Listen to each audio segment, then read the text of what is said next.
단타 매매를 잘하고 싶은 여러분들 모두 반갑습니다. 운명을 바꾼 돌파력입니다. 어제 저는 장 마감 때 그리고 이제 오늘 개장을 해서 종가 매수로 KC텍을 매수를 했는데요. 이제 오늘 이제 조금 부족한 물량은 이제 오늘 이제 프리마켓 때 물량을 조금 채워 넣었습니다. 어제 그런데 이제 애프터마켓에서 자, 이 KC텍이 한 마이너스 2.66% 정도 이 정도 하락을 하고 마감을 했거든요.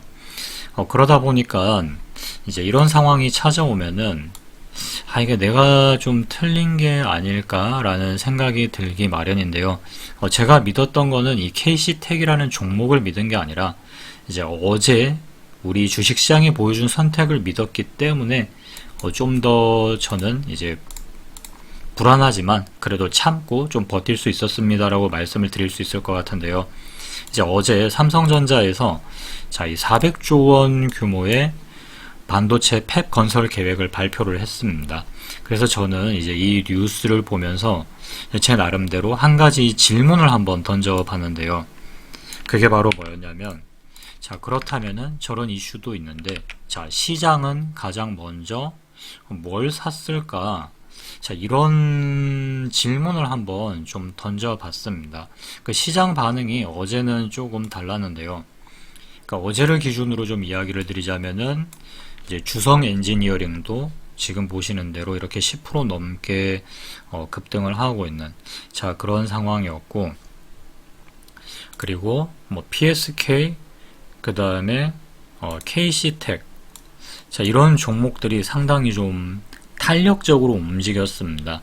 같은 반도체 장비 기업들이 전반적으로 이제 좀 괜찮은 움직임을 보였는데, 그러다 보니까 야 이거 어쩌면 오늘 시장이 좀 관심을 두는 건 공장이 완성된 미래라기보다는 자 공장을 만들기 위해서 가장 먼저 필요한 게 뭘까, 이제 이쪽으로 좀 주식시장이 접근을 하고 있다라고 판단을 했습니다. 그러니까 당연히 이제 공장을 짓기 위해서는 공장 부지가 필요하겠죠. 자, 하지만 뭐 CMP 장비, 세정 장비, 식각 장비, 증착 장비, 즉 시장은 반도체 생산보다 그 앞에 이제 생산 라인 구축에 먼저 이제 좀 신경을 쓴다라고 생각을 했습니다. 즉 생산 라인 구축을 하는 데 있어서 먼저 돈을 베팅을 하고 있는 게 아닌가, 전 이렇게 좀 생각을 했거든요.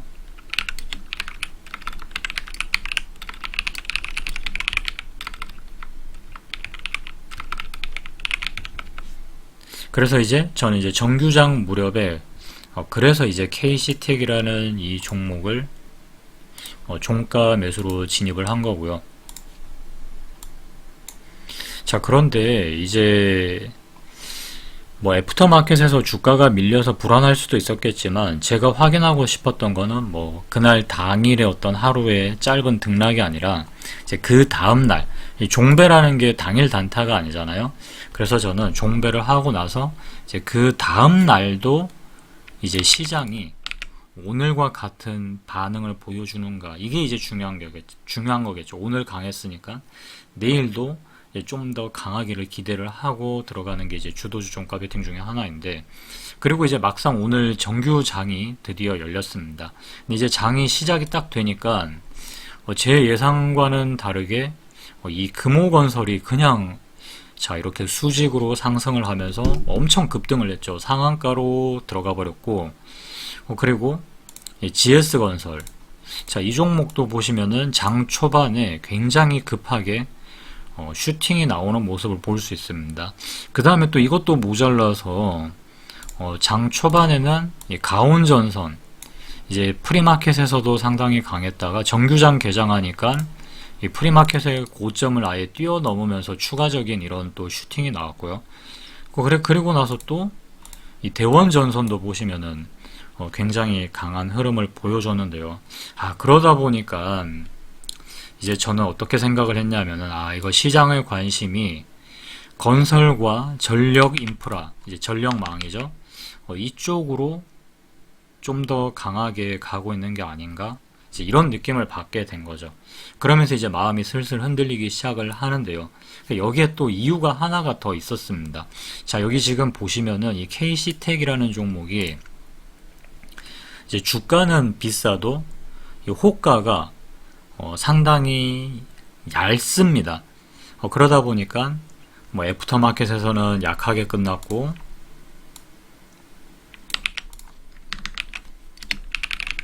그리고 호가도 얕고, 거기다가 장 초반의 수급은 뭐 건설, 전력, 인프라 이런 쪽으로 좀 흘러가는 것처럼 보이다 보니까 이제 저도 심리가 흔들리는 거죠. 아, 이거 이러다가 밀리는 거 아닐까?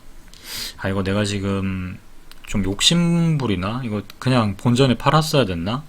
막 약간 이런 생각이 들기 시작을 했거든요. 그러다 보니까 이제 저도 목표가까지 기다리지 못하고 이제 KC텍을 계속 이제 조금씩 한 번에 던지기도 좀 어려웠거든요. 그래서 지금 보시면 굉장히 이제 잘게 나눠가지고 조금씩 이렇게 이제 분할 매도로 대응을 했던 겁니다. 지금 보시면 호가가 얕기 때문에 막 이렇게 던질 수 있는 상황도 아니었거든요. 그러니까 이제 이렇게 또 한 번씩 훅 빠질 때 굉장히 이제 마음이 좀 불편한 부분들도 있었습니다. 근데 이제 좀 뭐 결과를 보시면 아시겠지만 너무 아쉽게도 이 KC텍이 제 매수가 기준으로 거의 한 7% 정도가 올랐거든요. 저는 이제 2.7% 정도의 수익으로 마감을 했죠. 그러니까 결과적으로 어떻게 보면은 거의 뭐 거의 2.5배 이상 뭐 이렇게 올랐다라고 볼 수 있는데, 뭐 제가 처음 세웠던 원칙대로만 대응을 했다라면은 목표 수익은 충분히 달성을 할 수도 있었던 매매였습니다. 그래서 저는 이번 매매에서 좀 체크를 하고 제 자신도 좀 다시 한번 돌아봐야 될 점이, 그러니까 제가 시장을 뭐 잘못 읽었다라기보다는, 왜냐하면 실제로 시장은 어제 같은 경우는 이 반도체 장비 업종으로도 충분히 괜찮은 흐름이 나왔거든요.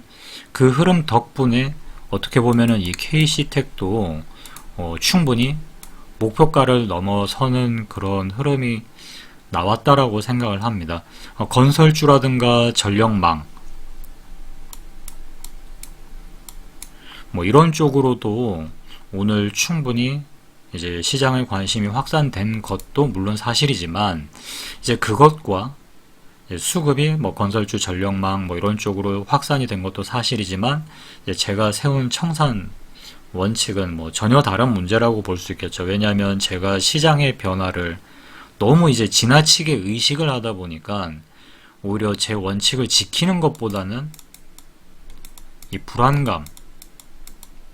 불안감이 훨씬 더 이제 좀 커지기 시작하면서 원칙보다는 이 불안감을 좀 따라가 버린 그런 매매였다라고 생각을 합니다.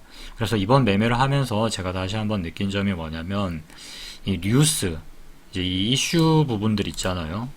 그러니까 이런 이슈 부분들은 어떻게 보면은, 그러니까 현재 상황을 설명을 하고 있는 거죠. 그런데 우리가 바라보고 있는 이 주가라는 것은 어떤 의미로 보면은 좀 미래를 계산하면서 움직이는데, 거기에 더해서 이 주식시장은 매일매일 새로운 답을 내놓는다라는 겁니다. 근데 그렇다고 해서 시장에 맞춰서 계속 만약에 제가 세운 원칙을 시장에 맞춰서 만약에 매일 바꾼다라고 가정을 해버린다면, 뭐 저는 어떻게 보면은 갈 길을 잃어버리게 되겠죠. 그럼 이 날은 어떻게 해야 되지? 저 날은 어떻게 해야 되지? 그럼 그 다음 날은 난 또 어떻게 해야 돼? 자, 이렇게 돼버리니까 우리가 좀 분리해서 생각을 해야 될 게 있는데, 그게 뭐냐면 이 시장을 읽는 실력, 그리고 원칙을 지키는 실력은 서로 다른 능력이라는 생각을 했습니다.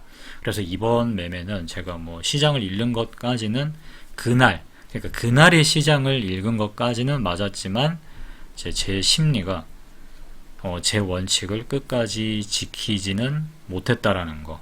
그리고 다음에는 제가 이제 시장을 믿는 것만큼이나 제가 세운 원칙도 더 끝까지 좀 잘 믿고 지키는 게 관건이다라고 생각을 하고요. 그래서 2.7% 이거 수익 난 것보다도 더 큰 교훈 하나를 얻었다면 얻었다고 볼 수가 있는데, 한 줄로 좀 이야기를 하자면은, 이 좋은 원칙이라는 건 이제 시장이 흔들릴 때일수록 내가 더 지켜야 한다라는 것 같습니다. 그래서 저는 이번에 다시 한번 시장은 읽을 수 있었지만 원칙은 끝까지 지키지 못했고, 다음 매매에서는 이제 시장과 함께 제 원칙도 훨씬 더 강하게 끝까지 믿고 밀어붙여 보도록 하겠습니다. 시청해 주셔서 감사드리고요. 지금까지 운명을 바꾼 돌파력이었습니다.